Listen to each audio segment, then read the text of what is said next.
দর্শক, সালাম স্টিল ভোটের গাড়ি নিয়ে এখন রাজধানীর কারওয়ান বাজার এলাকায় আছেন সহকর্মী মনির হোসেন তপু। তিনি জানাচ্ছেন ঢাকা 12 আসনের ভোটের হালচাল। সালাম স্টিল ভোটের গাড়ি নিয়ে আমরা আছি ঢাকা 12 আসনে। এখানে তেজগাঁও, শাহিনবাগ, নাখালপাড়া সহ হাতিঝিলের অনেক এলাকা নিয়ে এই আসনটি গঠিত। তবে এখানে যে মূলত এখানে যারা সাধারণ ভোটার যারা রয়েছেন, তারা এখন পর্যন্ত তারা ধারণা করছেন যে এখানে মূলত বিএনপির মনোনীত প্রার্থী সাইফুল আলম নীরব এবং জামাতের মনোনীত প্রার্থী সাইফুল আলম মিলনের মধ্যে মূলত এখানে হাড্ডাহাড্ডি একটি লড়াই হওয়ার সম্ভাবনা রয়েছে। কেননা এখানে সাধারণ যারা ভোটার রয়েছেন, এখানে যেহেতু কারণ বাজার সহ এখানে শিল্পাঞ্চলের ব্যবস্থা রয়েছে, এছাড়া এখানে অনেক দূর দূরান্ত থেকে যারা মানুষ রয়েছেন তাদের এখানে বসতি রয়েছে।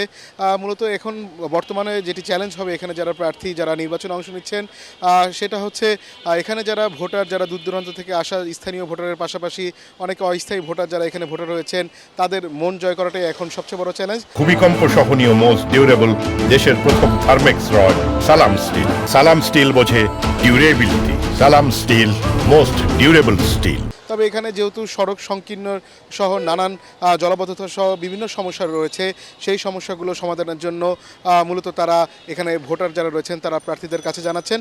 তবে প্রার্থীরা যেটি বলছেন যে তারা যদি নির্বাচিত হন এবং সুষ্ঠুভাবে যদি ভোটাররা ভোট কেন্দ্রে আসতে পারেন, সেক্ষেত্রে তারা অবশ্যই একটি সুন্দর পরিবেশের মধ্যে তাদের যে প্রার্থী রয়েছেন সেই প্রার্থীকে বাছাইয়ের মাধ্যমে এই আসনের উন্নয়নের জন্য কাজ করবেন যিনি নির্বাচিত হবেন। জি, সালাম স্টিল ভোটের গাড়ি নিয়ে এই ছিল আমার কাছে সবশেষ খবর।